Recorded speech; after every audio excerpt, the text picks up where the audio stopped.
Me presento, mi nombre es Sebastián Peralta Flores, el actual presidente de la Sociedad Científica de Estudiantes de Medicina de la Universidad Mayor de San Simón de Cochabamba, Bolivia. Desde el comité de CPD correspondiente a las asociaciones de ASOCEM de la Universidad de la Cuenca, ASEM UTA de la SEM UMS y la Sociedad Científica de la Universidad Privada Franz Tamayo de Cochabamba, Bolivia, saludamos a los presentes y agradecemos su asistencia al Simposio Investigación en América Latina. Hoy, en la primera ponencia, diseño de investigación, tipos de estudio, cualitativos, cuantitativos y mixtos. Recuerden, por favor, revisar el grupo de WhatsApp, donde se dará detalles para los requisitos de su certificación avalada por CPD Persocem. El ponente que nos acompaña el día de hoy es el doctor Diersin Mamani Ortiz, doctor en Filosofía y Ciencias Médicas, mención Salud Pública y Epidemiología de UMEA de la Universidad de Suecia. Director de posgrado de Medicina de la Universidad Mayor de San Simón, docente e investigador del Instituto de Investigación Biomédica e Investigación Social Medicina, ex jefe de epidemiología de sedes en Cochabamba, también fue director técnico de sedes de Cochabamba, actualmente es docente de pregrado y posgrado en epidemiología en universidades públicas y privadas, editor de revistas científicas locales y nacionales, y autor de 70 artículos científicos publicados en revistas locales, nacionales e internacionales. Además, es Pars Revisor de revistas científicas locales, nacionales e internacionales. Y como no, también es nuestro querido asesor de la Sociedad Científica de Estudiantes de Medicina de la San Simón. Adelante, estimado doctor, ya le cedemos para que pueda brindar su ponencia.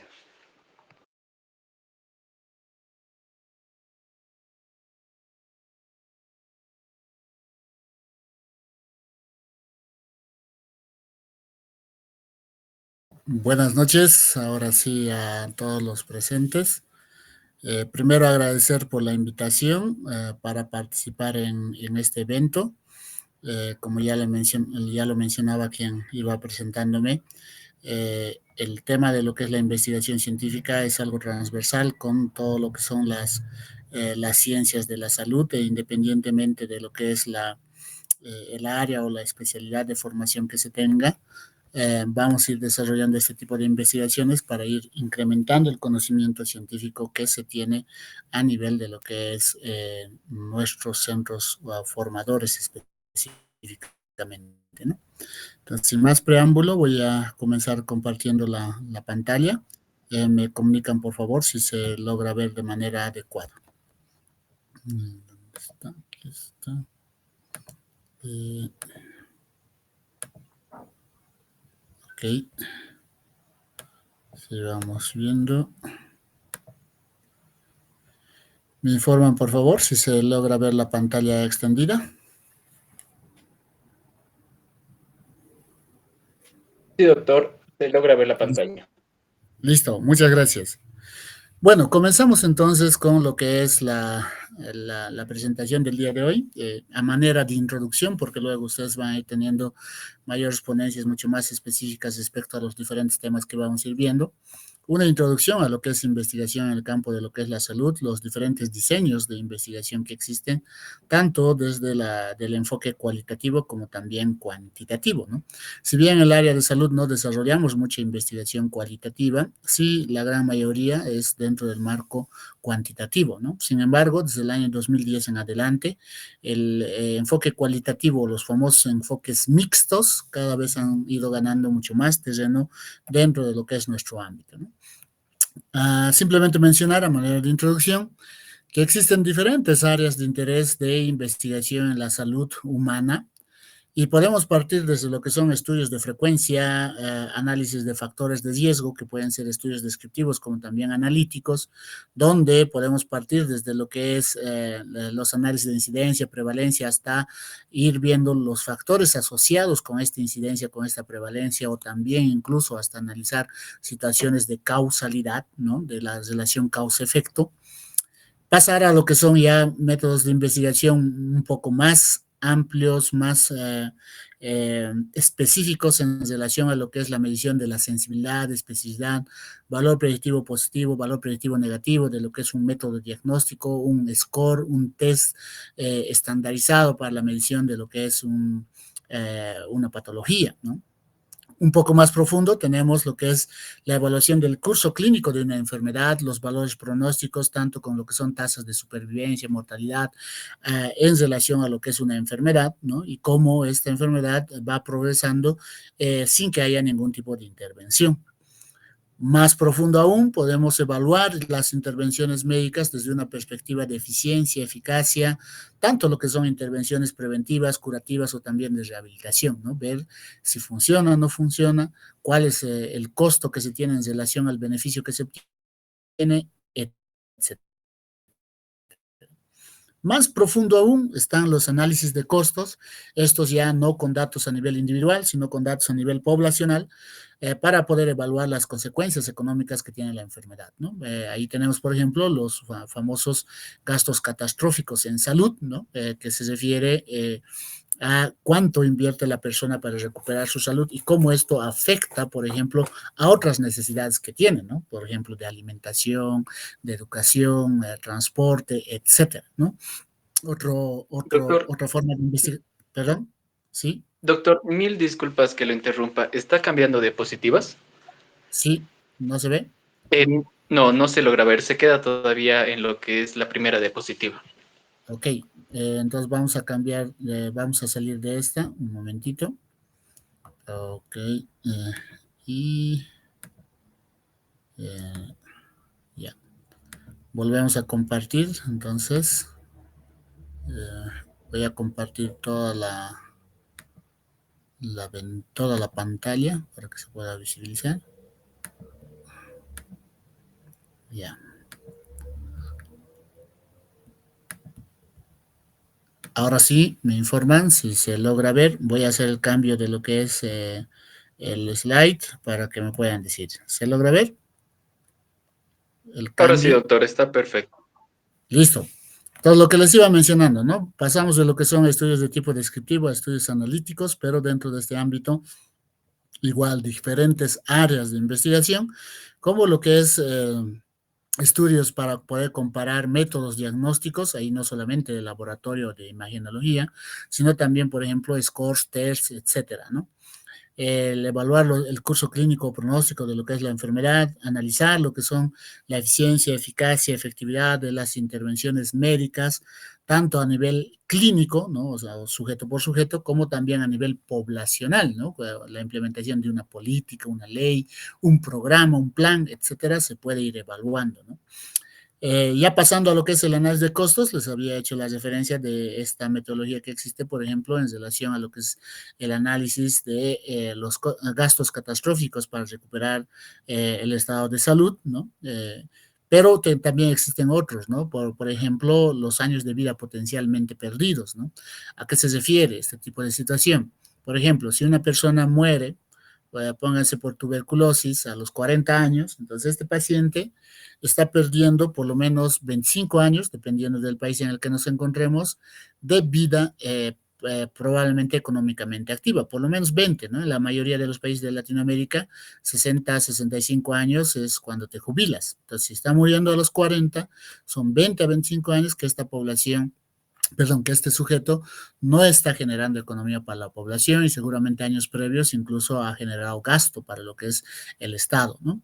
Entonces, en un paciente parece muy poco, ¿no? Pero cuando ya son 100, cuando ya son 200, ya son miles, entonces realmente es muy importante, ¿no? El día de hoy, por ejemplo, se recuerda lo que es el Día Mundial de lucha o de prevención contra el suicidio, ¿no? A nivel mundial son al menos 800,000 personas por año que pierden la vida por suicidio. Y es una patología prevenible, ¿no? Entonces, estamos hablando de que cada 40 segundos muere una persona por suicidio en el año.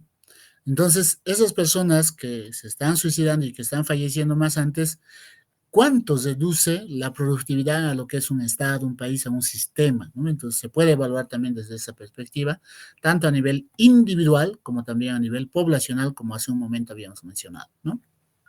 Finalmente, otra área de interés muy grande que se encuentra, que tenemos en el ámbito de salud es la evaluación de la funcionalidad. Y aquí entran los estudios de tipo cualitativo. Por ejemplo, la evaluación de aspectos sociales relacionados con lo que es la salud, tanto a nivel individual como poblacional, ¿no? Aspectos culturales, costumbres que puede haber dentro de una población, que a través de un método cuantitativo a veces es muy difícil profundizar sobre aspectos que pueden ser muy íntimos dentro de lo que son las personas, como temas de sensibilidad, de situaciones sensibles y lo demás, ¿no? Aspectos relacionados con lo que es la calidad de vida del paciente, ¿no? Podemos desde el punto de vista clínico darle una solución a su patología, pero sin embargo, cómo esto ha afectado su calidad de vida, su forma de ser, su forma de sentirse inclusive, ¿no? Entonces, ese tipo de situaciones es mejor evaluarlo desde una perspectiva cualitativa que desde una perspectiva cuantitativa, ¿no? Les doy un ejemplo, ¿no? A través de lo que es un método cuantitativo podemos hacer una investigación, por ejemplo, sobre los factores de riesgo asociados a lo que es el aborto, ¿no?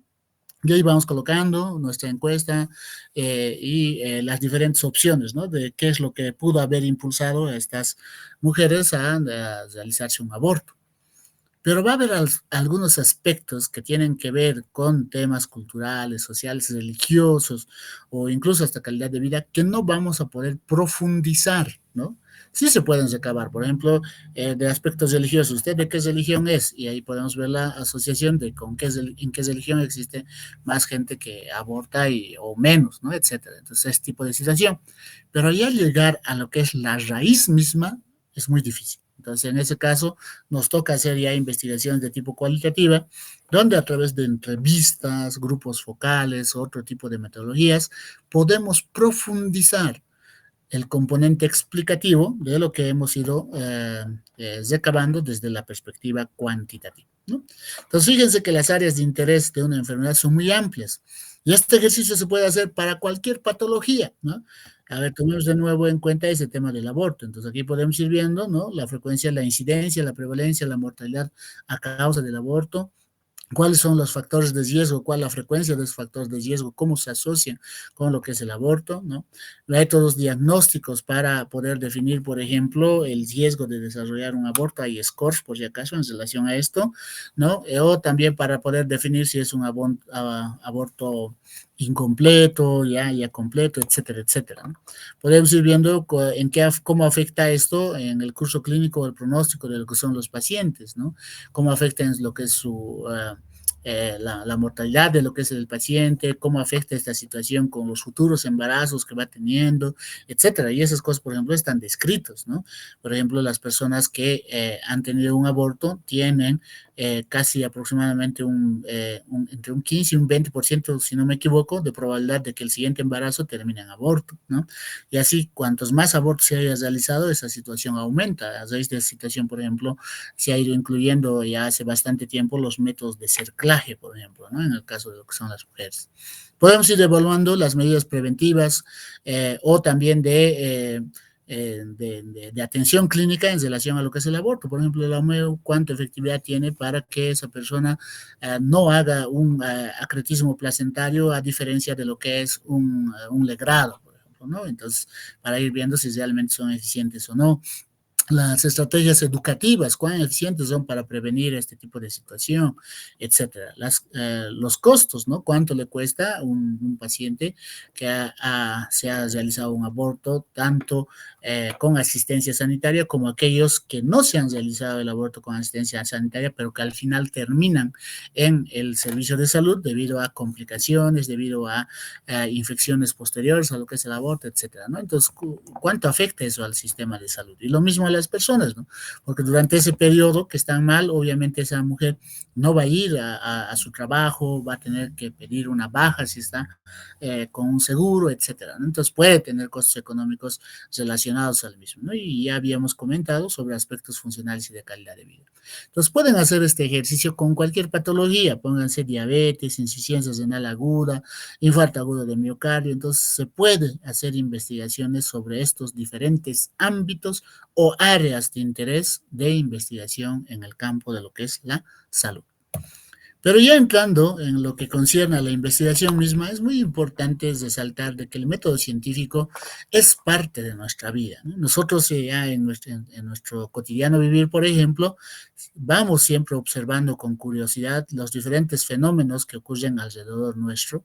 En base a ello formulamos hipótesis de cómo es que ocurren ese tipo de fenómenos, hacemos una experimentación para ver si esa situación se repite o no, analizamos esa información que hemos recabado en base a lo que es la experimentación o la observación, etcétera, y revelamos un descubrimiento propio para nosotros.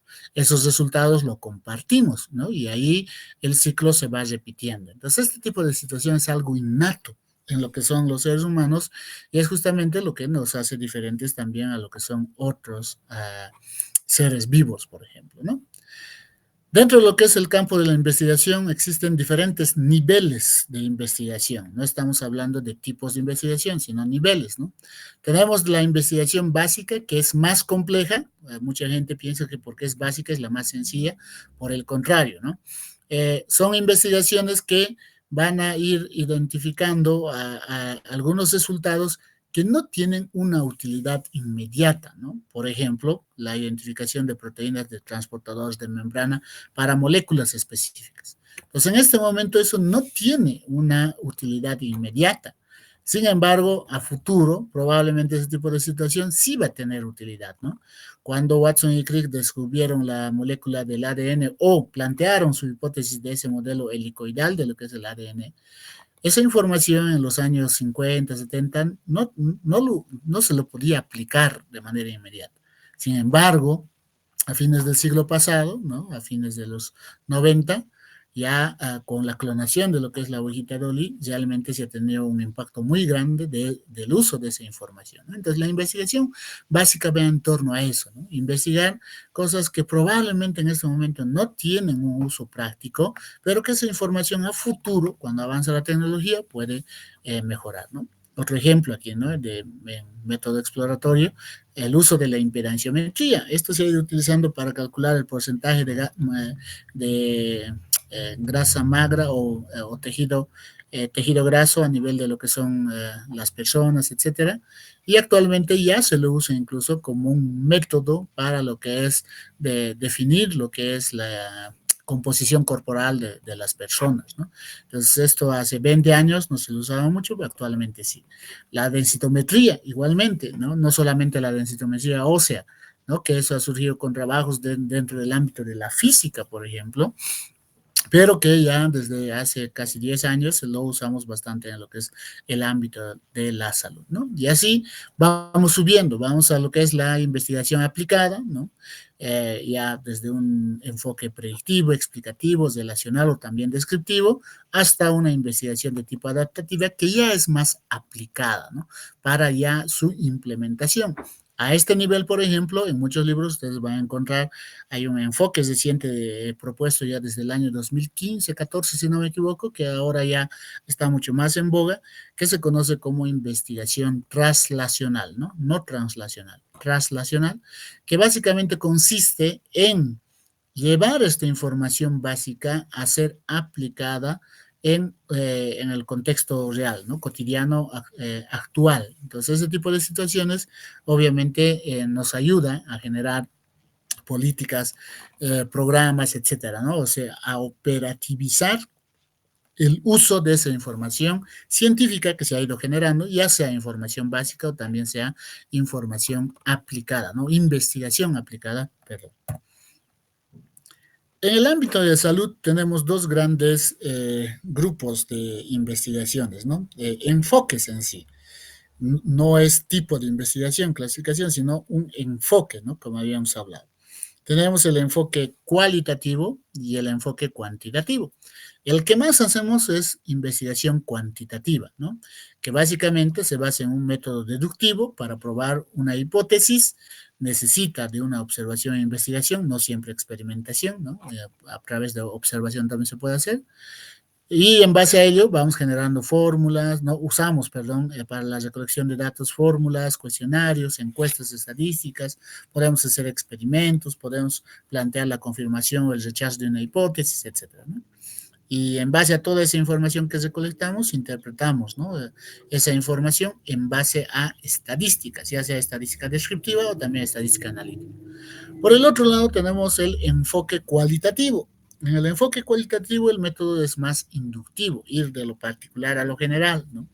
En este caso, lo que vamos a obtener al final son hipótesis, ¿no? A diferencia del cuantitativo, donde intentamos probar esas hipótesis, es decir, verificar si es válido o no es válido, ¿no? Generalmente no existe experimentación, aunque en los últimos tiempos han estado combinando en esos famosos métodos mixtos que les mencionaba. Y el método para recolectar los datos es la observación, entrevistas con preguntas abiertas, la revisión de publicaciones previas, el análisis de conversaciones, foros en línea, etcétera, ¿no? Como vamos a ir viendo posteriormente. Y de ahí ya surge una interpretación propia del equipo de investigación, ¿no? Obviamente para generar resultados. Pero esta interpretación se basa en el método inductivo, ¿no? No es ir, en este caso, en base a nuestros datos, poder generalizar, sino por el contrario, muchas veces puede llegar a caer en la subjetividad. Sin embargo, existen métodos también en el enfoque cualitativo que nos permiten evitar esa situación, como el famoso método de triangulación, donde existen diferentes submétodos que lo vamos a ir viendo posteriormente. El primer tipo de investigación que hacemos en el ámbito de salud son las investigaciones de casos clínicos, ¿no? Y en un caso clínico, prácticamente estamos haciendo la investigación de un caso, ¿no? Lo que se conoce en epidemiología como investigación de caso. Pero la investigación de caso en epidemiología no siempre es un solo sujeto, sino el brote generado a partir de un sujeto, o puede ser una institución, ¿no? Puede ser investigación de caso un hospital como su unidad de análisis, un departamento, un país, etcétera, ¿no? Puede ir en el ámbito de lo que es la epidemiología. Pero yendo ya a lo que es el ámbito clínico, estamos hablando de un sujeto. Si son más de un sujeto, más de una persona, pues hablamos de una serie de casos, generalmente menos de 10, ¿no? Entonces, en un caso clínico, tenemos esta estructura, ¿no? Títulos, resumen, palabras clave, la introducción, la presentación del caso y la evolución del paciente. No siempre es obligatorio este segundo componente. La discusión de esos hallazgos en ese paciente con lo que es la literatura sobre el mismo tema, la bibliografía y agradecimientos, ¿no? Es el primer tipo de investigación que se puede hacer en el ámbito de salud. Un segundo tipo de investigación, ¿no? Aquí estamos aún todavía con la parte de enfoques, tiene que ver con lo que son las revisiones sistemáticas. Y en las revisiones sistemáticas tenemos dos tipos: revisiones sistemáticas cualitativas y revisiones sistemáticas cuantitativas, que lo conocemos como metaanálisis, ¿no? En las revisiones sistemáticas cualitativas hacemos un resumen narrativo, y ese es el método desde la perspectiva cualitativa, se llama método narrativo, ¿no? Y es válido. En humanidades, por ejemplo, en educación, etcétera, usan bastante este método, ¿no? Yo en este momento estoy evaluando una tesis doctoral de educación, donde el enfoque que han utilizado es un resumen narrativo sobre un problema de estudio, ¿no? Entonces hacen una narración histórica en base a los documentos que han ido encontrando, ¿no? Y lo van compilando, lo van sistematizando. Eso es lo que hace un artículo de revisión cualitativa. Resume toda la información que existe en la literatura actualmente, pero desde una perspectiva narrativa. Es un texto, ¿no? En el caso de lo que es el metaanálisis, no ocurre eso. Si bien es una sistematización, un resumen de lo que son otras investigaciones, en este tipo de estudios se vuelve a analizar los datos estadísticos que se tienen. Entonces, en este caso, ya no se analizan sujeto por sujeto, sino investigación por investigación. Entonces, cada una de estas líneas corresponde a una investigación, ¿no? Y en ambos casos, la selección de lo que es la información pasa por la formulación de un problema de investigación, por plantearnos un objetivo, por definir criterios de inclusión y exclusión de los estudios que van a formar parte de esta nuestra revisión sistemática, ¿no? Entonces, esta revisión sistemática se diferencia de lo que son las monografías y los ensayos, por ejemplo, que es una revisión narrativa. Bueno, aquí para que no haya confusión, ¿no? La revisión sistemática, a su vez, también puede ser cualitativa o cuantitativa, dijimos, ¿no? En la cualitativa es el método se llama método narrativo, que lo vamos a ir viendo posteriormente. que no es lo mismo a una revisión narrativa propiamente dicha. En una revisión narrativa solamente como un ensayo o una monografía, no hay una pregunta de interés, ¿no? La búsqueda de información es abierta, no definimos criterios de inclusión o exclusión para lo que es los artículos que vamos a recibir, no detalla y no es reproducible esa información, generalmente no hay criterios de evaluación de calidad de la elaboración de esos trabajos, a menudo es un resumen cualitativo de la información que se ha ido encontrando y no siempre se basa en evidencia, ¿no? A veces sí, a veces no, porque puede entrar también el conocimiento empírico desarrollado por el autor. En el caso de la revisión sistemática no ocurre eso, ¿no? Partimos de una pregunta estructurada, hacemos una búsqueda estructurada y explícita también de la información, es decir, en base a criterios de inclusión y exclusión. Esos criterios son explícitos, uniformes y se aplican a todos los artículos. La evaluación también es estructurada y explícita, se puede hacer un resumen tanto cualitativo como cuantitativo y normalmente se basa en evidencia científica, ¿no? Entonces, eso para diferenciar. Pero el gold estándar, si se quiere, o lo más que hacemos en el ámbito de salud, ¿no? Son los artículos originales, ¿no? Y los artículos originales siguen esta estructura del IMRD, ¿no? Introducción, métodos, resultados y discusión. Ya sea un extenso como una tesis o en un artículo científico, va a seguir esa estructura. Pero dependiendo de lo que es la revista o la institución, esa estructura puede ir variando, ¿no? Por ejemplo, en este artículo que hemos publicado en el mes de julio, si no me equivoco fue, bueno, ¿dónde está aquí está. ¿No? Ha sido aceptado en el 19 de junio y casi un mes después ya salió impreso, ¿no? Y también online. Entonces, en este artículo donde hemos ido evaluando si realmente ha sido exitoso, ¿no? Para el tema de lo que es la mitigación, la política de las cuarentenas que se han aplicado en el departamento de Cochabamba, Bolivia, para prevenir el COVID-19, ¿no? En este caso, el método estadístico que se ha utilizado es un análisis de serie de tiempo interrumpida, ¿no? Entonces ahí hemos ido viendo cómo esas cuarentenas periódicamente han ido modificando la incidencia de casos que se ha tenido de COVID-19, por ejemplo.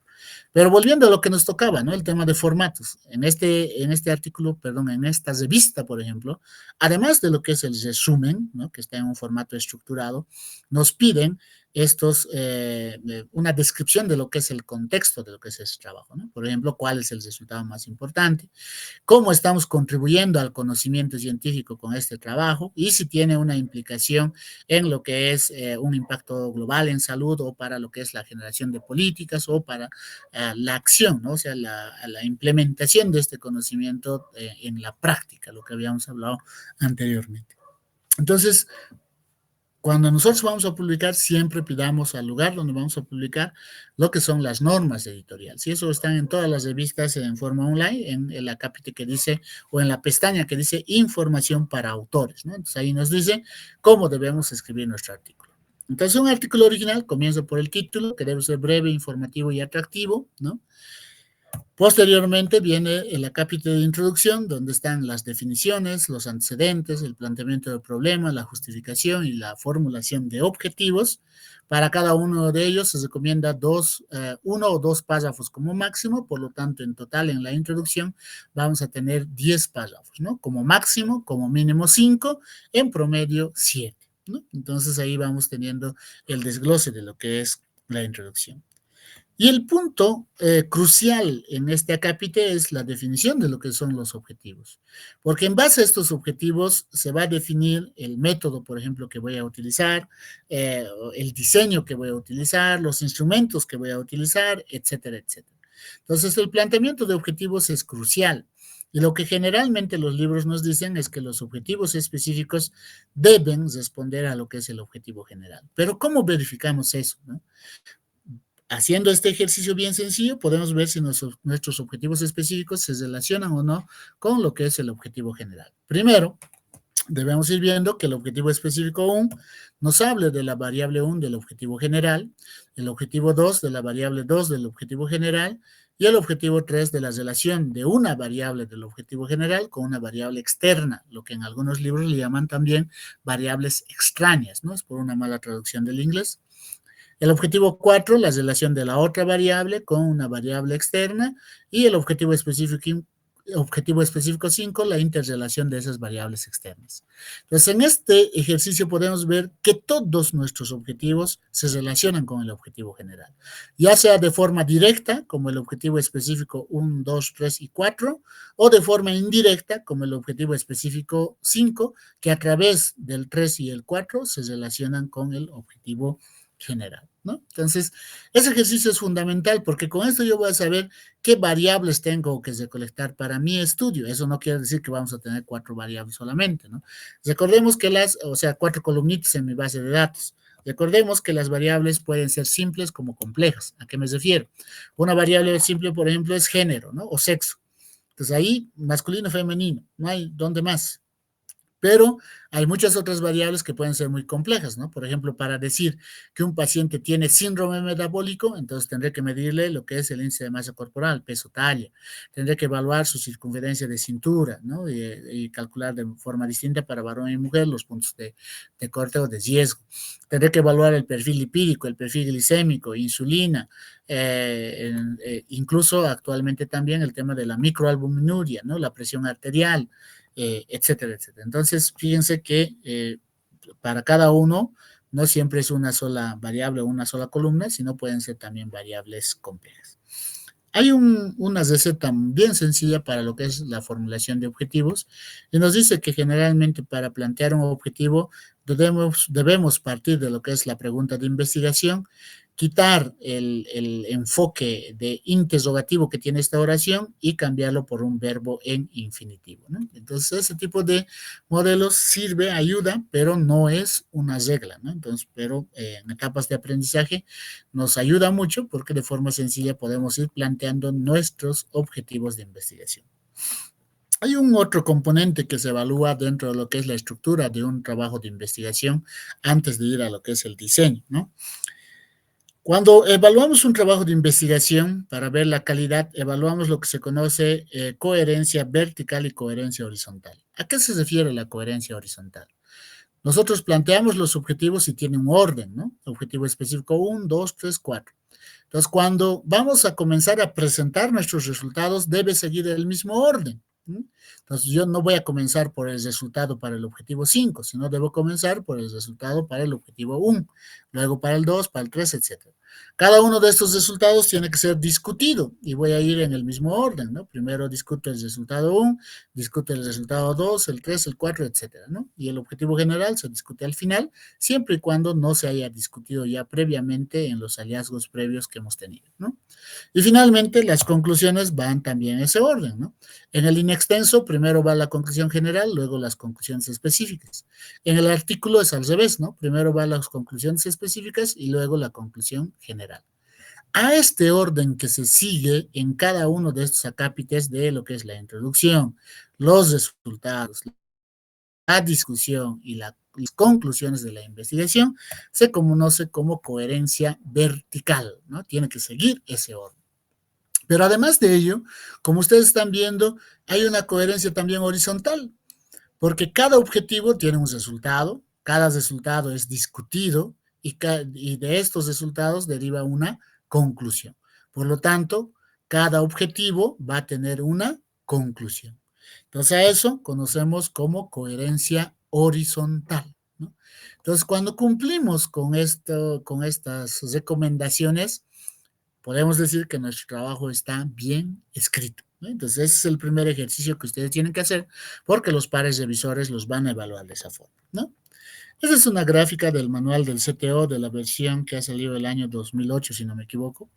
Lo uso porque justamente sistematiza de manera muy próxima lo que es los tipos de investigación que nosotros desarrollamos y según el grado de evidencia que generan. Y ahí tenemos el top, los ensayos clínicos aleatorizados, luego le siguen los estudios cuasi experimentales, luego los ensayos no clínicos no controlados, los estudios de corte, casos y controles, y posteriormente los estudios transversales, series de casos y casos clínicos. Sin embargo, para esa época, incluso hasta el 2010, los estudios transversales eran catalogados como estudios descriptivos. Actualmente no. Los estudios transversales también pueden ser analíticos siempre y cuando se utilice estadística analítica para lo que es el análisis de esa información, valga la redundancia, es decir, pruebas paramétricas o no paramétricas desde el punto de vista estadístico, ¿no?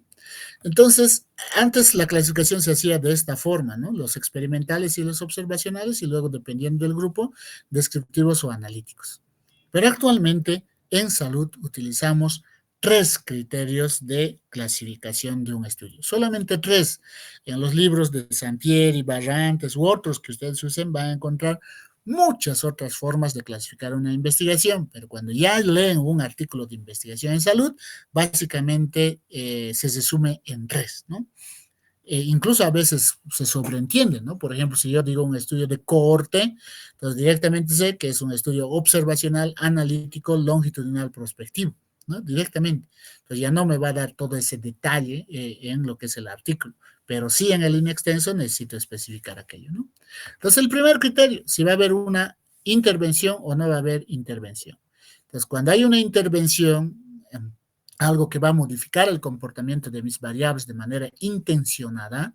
Entonces ahí entran lo que son los estudios experimentales, también llamados ensayos o también llamados estudios de intervención. Cualquiera de los 3 se refiere a lo mismo. Y ahí tenemos los ensayos clínicos, los ensayos de campo, los ensayos comunitarios y los estudios ecológicos antes, después, ¿no? Clínico, cuando lo hacemos en el hospital y podemos controlar las variables. De campo, cuando se lo hace de manera ambulatoria y no podemos controlar nuestra intervención, ¿no? Si realmente está tomando el medicamento, ¿no? Etcétera. Comunitario, cuando la intervención no es sujeto por sujeto, sino la intervención es a nivel poblacional, ¿no? A toda una comunidad, todo un departamento, todo un país, etcétera. Y los estudios ecológicos antes, después, cuando se implementa una medida de manera general para todos y por lo tanto no tenemos sujetos para hacer control, solo tenemos los sujetos casos. Entonces, los sujetos de intervención, perdón. Entonces, ¿con qué grupo lo comparamos? Con el mismo grupo, pero antes de la intervención. Generalmente estos estudios ecológicos antes después se hacen para evaluar, por ejemplo, políticas de salud que se implementan, ¿no? En este momento en Bolivia tenemos el SUS, ¿no? El 2019 se implementa, mayo, abril del 2019, por lo tanto yo puedo comparar cómo está la situación de salud ahora con antes de que se implemente el SUS, por ejemplo, ¿no? Entonces, este tipo de situaciones también se plantean desde esa perspectiva de intervención o de experimentación. Cuando no hay intervención, tenemos los estudios observacionales. Y ahí tenemos los estudios de cohorte, los casos y controles, los transversales, serie de casos y ecológicos. Y habíamos mencionado que los transversales, si bien eran catalogados como descriptivos, también pueden ser observacionales. Ahí entran dentro de esta categoría de los mixtos o los famosos estudios híbridos. También puede haber cohortes anidadas con casos y controles, por ejemplo, y eso cada vez va saliendo más este tipo de investigaciones, ¿no? Entonces, primer criterio, hay intervención experimental, no hay intervención observacional. Segundo criterio, el método estadístico. Según el método estadístico, si utilizo estadística descriptiva, es decir, yo solamente voy a reportar frecuencias absolutas, porcentajes como prevalencias, incidencias, tasas de mortalidad, etcétera, entonces mi estudio va a ser descriptivo. Pero si por el contrario voy a utilizar estadística analítica, como Chi-cuadrado, T-Student, correlación de Pearson, regresiones logísticas lineales, ¿no? El ANOVA en los paramétricos o en los no paramétricos, el test de Human de Whitney, Wilcoxon, el ZOO de Spearman, el Tau de Kendall, etcétera, etcétera. Entonces mi estudio va a ser analítico. Entonces, uno de los errores más comunes que seguimos encontrando actualmente es que lo catalogan como estudio descriptivo, especialmente los transversales, sin embargo están utilizando Chi-cuadrado, T-Student, etcétera. Entonces, no hay coherencia, ¿no? Tiene que clasificarse como estudio analítico porque el método estadístico, porque es el criterio, ¿no? Método estadístico, es estadística analítica, ¿no? Si solamente estoy usando estadística descriptiva, moda, media, mediana, etcétera, entonces ahí sí mi estudio va a ser de tipo descriptivo. Y el tercer criterio, que tiene que ver con la temporalidad, y ahí también tenemos una gran confusión, ¿no? hasta antes del 2010, y lo pueden ver en libros, y de ahí surge también la discrepancia o el error actualmente, los mismos libros nos decían que un estudio transversal es un corte en el tiempo y por lo tanto si estoy evaluando a unos sujetos en ese corte del tiempo, pues como si fuera al mismo tiempo, es transversal. Pero si se lo hace a lo largo del tiempo, así decían, a lo largo del tiempo, ya sea hacia pasado o hacia futuro, era longitudinal. Entonces, por ejemplo, cuando yo revisaba historias clínicas y recolectaba mi muestra de los últimos 5 años, lo clasificaba como longitudinal retrospectivo, ¿no?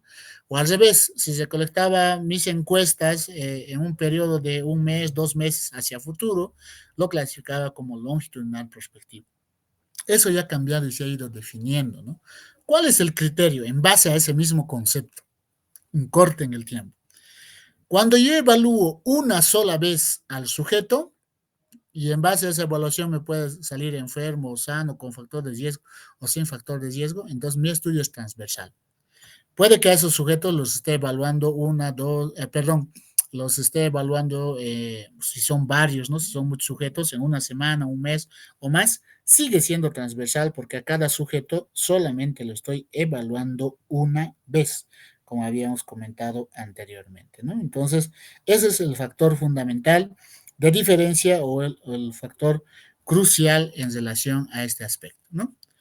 Pero ¿qué pasa? Podemos hacer seguimiento, podemos evaluar hacia pasado, podemos evaluar también hacia futuro y hacer el seguimiento de esa variable.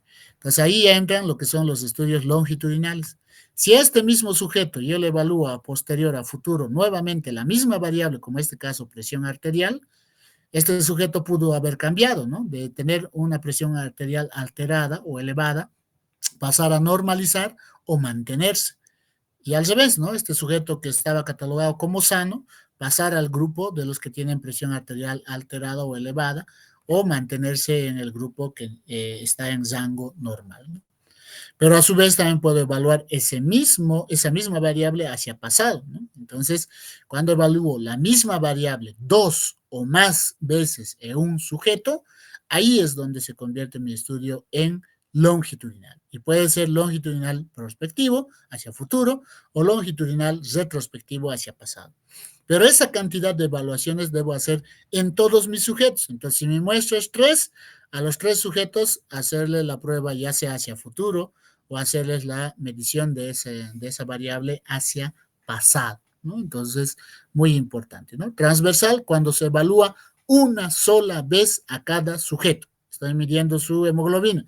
Si tengo una sola medida por sujeto, transversal. Si tengo 2 medidas de hemoglobina del antes, del después y estoy comparando, longitudinal. Si la comparación fue hacia el futuro, prospectivo. Si la comparación fue hacia pasado, retrospectivo, ¿no? Y ahí surgen otro tipo de estudios, los denominados ambispectivos o más propiamente retroprospectivos, ¿no? ¿En qué consisten los estudios retroprospectivos? Evaluar la misma variable hacia pasado como hacia futuro. En este ejemplo, estamos evaluando hacia pasado en personas obesas versus las no obesas el antecedente de tener infarto agudo de miocardio y los que no, ¿no? Y a futuro, lo mismo, en este grupo de obesos, cuántos desarrollan nuevamente infarto agudo de miocardio y cuántos no desarrollan ese infarto agudo de miocardio, tanto en el grupo de expuestos, obesos, como en los no expuestos, no obesos. Entonces, en este estudio, por ejemplo, se definió que los obesos que tenían ya antecedente de haber desarrollado infarto agudo de miocardio tenían más de 60% de probabilidad de volver a desarrollar infarto agudo de miocardio si se mantenían obesos, ¿no? Pero si pasaban al grupo ya de no obesos, entonces la probabilidad disminuía, ¿no? Entonces nos sirve para ese tipo de análisis estos estudios ambispectivos o retroprospectivos, que es el nombre más propio, ¿no? Por si acaso ambispectivo está acuñado, ¿no? Y hay en la literatura, pero lo más cotidiano, lo más común es decir retroprospectivo porque implica ambas vías de análisis, ¿no? Ambas direcciones de análisis. Tenemos 4 diseños básicos de investigación en salud. y el más conocido son los ensayos clínicos o estudios de intervención. Entonces, en un ensayo clínico, a partir de una muestra, los dividimos en dos grupos, un grupo que va a recibir la intervención versus otros que no va a recibir la intervención, o si recibe algo va a ser un placebo, ¿no? Puede ser un grupo, dos grupos o más.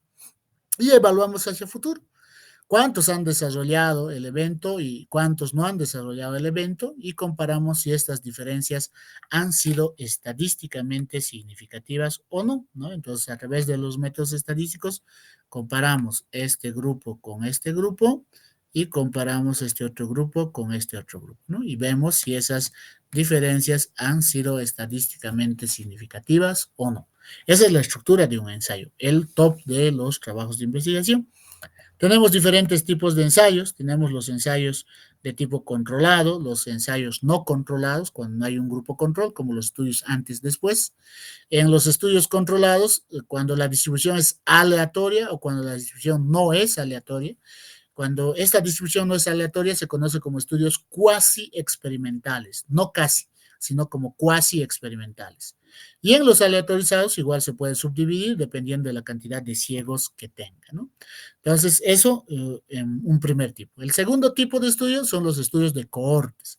En los estudios de cohorte partimos a partir de la exposición a un factor de riesgo, por ejemplo, los obesos versus los normopesos, y en uno o ambos grupos hacemos el seguimiento a futuro y podemos ver, por ejemplo, aquí, ¿no? El factor de riesgo prevalente, consumo de golosinas versus los que no consumen golosinas, y vemos hacia el futuro cuántos desarrollan la obesidad y cuántos no desarrollan obesidad, ¿no? O sea, se quedan como normopesos. Entonces, este periodo de tiempo de seguimiento hacia futuro puede ser corto como largo. Por ejemplo, en estudios que hemos hecho sobre ictericia neonatal temprana, hemos hecho seguimientos de 7 días desde que han nacido. Sin embargo, en otros estudios, como Framingham, por ejemplo, tiene más de 50 años para evaluar factores de riesgo cardiovascular, ¿no? En población, en una población específica, en una cohorte específica. El estudio de Dolly Hill, que ha identificado la asociación entre lo que es el consumo de tabaco y el asbesto con el cáncer de pulmón el siglo pasado, duró 40 años, ¿no? Entonces, los estudios de cohorte generalmente son largos, pero no siempre. ¿De qué depende este tiempo de seguimiento? De la fisiopatología de la enfermedad, ¿no? Por si acaso el estudio de Dolly Hill actualmente ya está desactualizado y el comportamiento que tiene el cáncer de pulmón es completamente distinto, ¿no? Los estudios de casos y controles. En los estudios de casos y controles hacemos al revés, ¿no? Partimos de lo que es la enfermedad y vamos evaluando la exposición al factor de riesgo, ¿no? Entonces, de esta población total que tenemos, vemos quiénes son los que tienen la enfermedad y quiénes no. Y en ambos grupos vamos evaluando quiénes han estado expuestos a ese factor de riesgo y quiénes no, y vemos si esas diferencias son estadísticamente significativas o no. Entonces, los estudios de casos y controles son como opuestos a los estudios de cohorte, ¿no? En vez de hacer seguimiento hacia el futuro, hacemos seguimiento hacia pasado. Pero, como dijimos a un principio, existen los famosos híbridos y son justamente estos estudios ambispectivos donde un estudio de cohorte se asocia a un casos y controles y es un otro tipo de diseño, ¿no? Y el cuarto, que no lo hemos mencionado con una gráfica, pero ya lo habíamos dicho en la clasificación, son los estudios transversales, ¿no? Y volvemos a resaltar, un estudio transversal puede ser analítico. Generalmente es descriptivo, pero actualmente la gran mayoría más bien son analíticos, ¿no? Ya entrando a los resultados, en un trabajo de investigación debemos exponer los resultados más relevantes en un formato matemático con una descripción ordenada, sin repetir, ¿no? ¿Y a qué nos referimos con sin repetir? Mucha gente presenta el mismo resultado como texto, como tabla y como gráfico. ¿A qué nos referimos? Si, por ejemplo, aquí estoy describiendo como texto, se incluyeron 203 casos y 203 controles, no es necesario que tenga una tabla, que tenga un gráfico, donde me muestre que 50% eran casos y 50% controles, ¿no? Ahí estoy siendo reiterativo, ¿no? Segundo punto, se recomienda generalmente usar gráficos cuando vamos a hacer un máximo de un análisis bivariado, pero cuando son muchas variables, mejor utilizar tablas, ¿no? Como en el ejemplo anterior, como este, donde podemos encontrar la combinación de múltiples variables, ¿no? Finalmente, cuando usamos estadísticas descriptivas, entonces hablamos que el estudio es de tipo descriptivo y ahí tenemos prevalencia, incidencia, mortalidad, letalidad, hipótesis ya sea paramétricos o los test de hipótesis no paramétricos. Nuestra investigación es de tipo analítico, ¿no? Entonces, generalmente utilizamos test de tipo paramétrico cuando la distribución es de tipo normal, es una muestra muy grande, ¿no? En el caso de mis variables cuantitativas, ¿no? Es decir, hacemos el análisis de la curva de normalidad con las variables eh, cuantitativas y nos da una tendencia de tipo normal, ¿no? Pero cuando la tendencia es de tipo no normal, no se dice anormal por si acaso, utilizamos los test de hipótesis no paramétricos, ¿no? Entonces ahí en los test de hipótesis no paramétricos tenemos el Human Dewey, el test de Wilcoxon, todos ellos son análogos de sus test paramétricos. Por ejemplo, Human Dewey es como un chi cuadrado, pero no paramétrico, ¿no? El Kruskal-Wallis como un T-de-Student no paramétrico, ¿no? El Friedman como un ANOVA no paramétrico. El Spearman, similar que el coeficiente de correlación de Pearson, ¿no? Entonces, va en lo mismo, ¿no? Y fíjense, ¿cuándo nos va a salir esta distribución no normal? Generalmente cuando nuestras muestras son pequeñas, por ejemplo, que sean menores a 30 sujetos, ¿no? Entonces, ya para la parte estadística lo van a ir viendo. En la parte cualitativa, también existen diferentes modalidades de investigación, similar que en lo que es el método cuantitativo, ¿no? Está la investigación narrativa bibliográfica, lo que habíamos hablado, de las revisiones sistemáticas, ¿no? Cualitativas. Tenemos los estudios fenomenológicos, teoría fundamentada, que también es un método de análisis de investigación cualitativa, la investigación etnográfica, que va evaluando grupos étnicos específicos en relación a costumbres, temas culturales, etcétera, la famosa investigación acción, ¿no? Que de resultados cuantitativos lo pone a la práctica y ve la aceptación o no desde una perspectiva cualitativa de ese nuevo conocimiento, de ese nuevo plan, programa, intervención que esté haciendo, estudios de casos, ¿no? Desde enfoque cualitativo, investigación evaluativa, ¿no? Eso en educación es muy común, la fenomenografía, que también es común en educación y en economía, y la etnometodología. En salud, casado con lo que son las ciencias sociales, por ejemplo, se utiliza bastante, ¿no? Hay mucha gente, por ejemplo, de antropología que utiliza este tipo de métodos para poder explicar comportamientos relacionados con salud, por ejemplo, ¿no? En el análisis de investigación cualitativa es distinto, ¿no? Pasamos de una fase de deducción de la información, codificando esos textos que se nos va, que vamos recabando, ¿no? Luego ya pasamos a una fase 2, a una fase 3. En la fase 2 organizamos y presentamos esos resultados y en la fase 3 ya analizamos e interpretamos esos datos, ¿no? Entonces, tiene una otra forma de poder presentar también nuestra información, ¿no? Y antes de ir cerrando lo que es esta presentación, me había olvidado que tenemos una palabra clave para lo que es la asistencia, ¿no? Para el link que les han pasado ya a través de lo que es la plataforma, ¿no?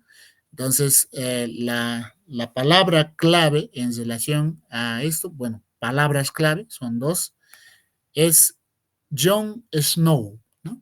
John Snow, que es el padre de la epidemiología a nivel mundial, no John Snow de Juego de Tronos, por si acaso, ¿no? Médico inglés que es el primero en haber aplicado el método científico a lo que es la investigación del comportamiento de las enfermedades, en este caso particular, el cólera, ¿ok? Para que tengan un porqué. Sigamos, entonces, en lo que es la investigación cualitativa, una vez que pasamos estas fases de análisis, pasamos al proceso de triangulación, que no se hace en la investigación cuantitativa. Y ahí tenemos triangulación de métodos, por ejemplo, comparar entrevistas con grupos focales, triangulación de sujetos, comparar varones con mujeres, gente adulta con gente joven, triangulación de momentos antes y después de una intervención, triangulación de expertos, evalúa esto un médico, un psicólogo, dependiendo de lo que esté investigando, obviamente. Triangulación de observadores, ¿no? Diferentes investigadores del mismo equipo, ¿no? observan un mismo evento y obviamente cada uno va a tener interpretaciones distintas, ¿no? Entonces, en base a ello, esa información se hace más robusta para que no sea subjetivo, sino simplemente va a ser el parecer del investigador y eso es lo que se intenta evitar en investigación cualitativa, ¿no? En cuantitativa es más fácil porque calculamos los valores de p-value y con ello ya podemos quitar esa subjetividad porque es un dato estadístico el que nos arroja, ¿no? Y en una investigación cualitativa no se presenta datos, tablas, etcétera, sino lo que se presenta son textos. Fíjense en este trabajo, por ejemplo, que lo pueden encontrar en la web, el ejercicio de los derechos sexuales y reproductivos, un estudio cualitativo de personas heterosexuales con VIH en México. Entonces, en esta investigación cualitativa va viendo diferentes temas, subtemas, ¿no? De análisis y nos da una explicación de lo que han encontrado, pero posteriormente una frase, una oración de lo que han dicho las personas. Esa es una investigación cualitativa. Mucha gente confunde que cuando trabaja con variables cualitativas, por ejemplo, sexo, ¿no? Masculino, femenino, residencia, ¿no? Urbano, rural, cuando trabaja con eso, lo clasifica como cualitativo. No, ese es el tipo de variable que tienes, pero no es tipo de diseño de investigación. Una investigación cualitativa, entonces, tiene textos como esto, ¿no? Por ejemplo, este paciente dice, la renuncia, aunque sea temprana al ejercicio de la sexualidad en una relación de pareja, postdiagnóstico es parte de lo que han encontrado en el ejercicio de la sexualidad con pareja después del diagnóstico con VIH, ¿no? Aquí otro paciente dice, Daniel, se lo identifica, ¿no? Es algo que duele mucho, dice el diagnóstico, y pues hasta la fecha yo no, todavía no he podido sacar toda esa espinita que me ha estado dañando porque no me gustaría lastimar a alguien. Herir a alguien sin querer, no me gustaría que esa persona sufra lo que yo sufrí, sienta lo que yo sentí. ¿Por qué? Porque la persona que a mí me hizo esto sabía lo que tenía y nunca me dijo, pero yo no soy capaz de hacerlo, ¿no? Entonces, este tipo de apreciaciones, por ejemplo, en investigación cuantitativa no lo podemos obtener, ¿no? Entonces, es muy importante ir viendo que la investigación cualitativa nos coadyuva para profundizar algunos conocimientos que ya se obtienen a través de investigación cuantitativa.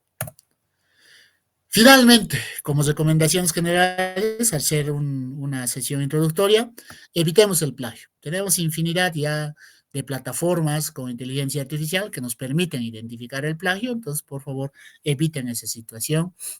Es bueno agarrar esa costumbre desde lo que es el pregrado.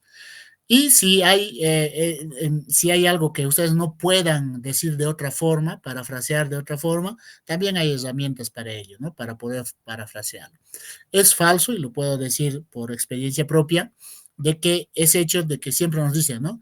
No hay dos personas que piensen lo mismo. Falso. Ocurre alguna vez de que tú escribes de forma inédita, sin haber consultado a nadie, solamente leyendo, etcétera, tu frase lo colocas a los revisores de plagio y te aparece 50, 60, 70% de similitud.